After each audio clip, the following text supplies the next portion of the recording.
হযরতে আসিয়ার গায়ে অসংখ্য চাবুক পড়তেছে এবং তার গায়ে বড় বড় পেরাক ঢুকতেছে, তার শরীর ঝাঁঝরা হয়ে যাইতেছে, রক্তে পুরো জায়গা ভেসে গেছে। তথাপি হযরতে আসিয়া আকাশের দিকে তাকিয়ে হাসতেছেন আর হাসতেছেন। আল্লাহর হাবিব বলেন, মান আহাব্বা দুনিয়া আদাররা বিআখিরা ওয়া মান আহাব্বা আখিরা আদাররা বিদুনিয়া। যেই লোকটা দুনিয়ার মহাব্বত করবে সে তার চির শান্তির আখিরাতকে ধ্বংস করবে, আর যেই লোকটা আখিরাতকে মহাব্বত করবে সে তার দুনিয়ার সুখ শান্তি বিসর্জন করবে।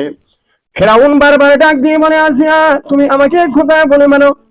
হযরতে আসিয়া ডাক দিয়ে বলেন, বিশ্ব জাহানের মালিক তোমার প্রভু আমার প্রভু, আমি বরং বলি তুমি হেয়ালিপনা ছেড়ে হযরতে মুসা আলাইহিস সালামের হাত থেকে মুসলমান হয়ে যাও, তুমি আবার আল্লাহকে আল্লাহ বলে ডাকতে থাকো। এইবার ফেরাউন তার লোকদেরকে হুকুম দিয়ে গেল, তক্তা এনে তার মধ্যে বড় বড় পেরেক লাগাও এবং সেই তক্তা উল্টিয়ে আসিয়ার হাত পা বেঁধে তোমরা পিটাতে থাকো, আমি যেন রাজপ্রাসাদ থেকে আসিয়ার চিৎকার শুনতে পাই। এইবার হযরত আসিয়াকে তক্তা উল্টো করে তার মধ্যে ফেলে পিটানো শুরু করে দিল। হযরতে আসিয়ার শরীরে অসংখ্য চাবুক পড়তেছে আর অসংখ্য পেরাক ঢুকতেছে।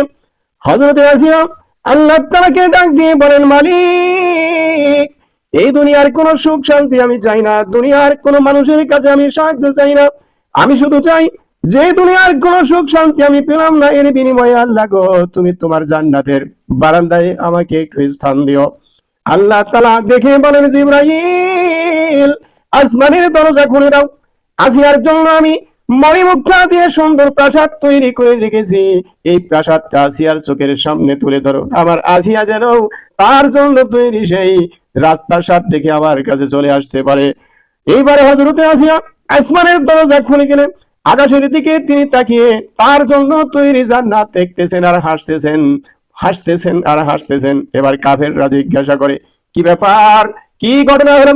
হযরতে আসিয়া বলে, বেঈমানেরা কাফেররা তোমরা আকাশের দিকে তাকিয়ে দেখো, মহান আল্লাহ তাআলা আমার জন্য কত সুন্দর প্রাসাদ তৈরি করে রেখে দিয়েছে।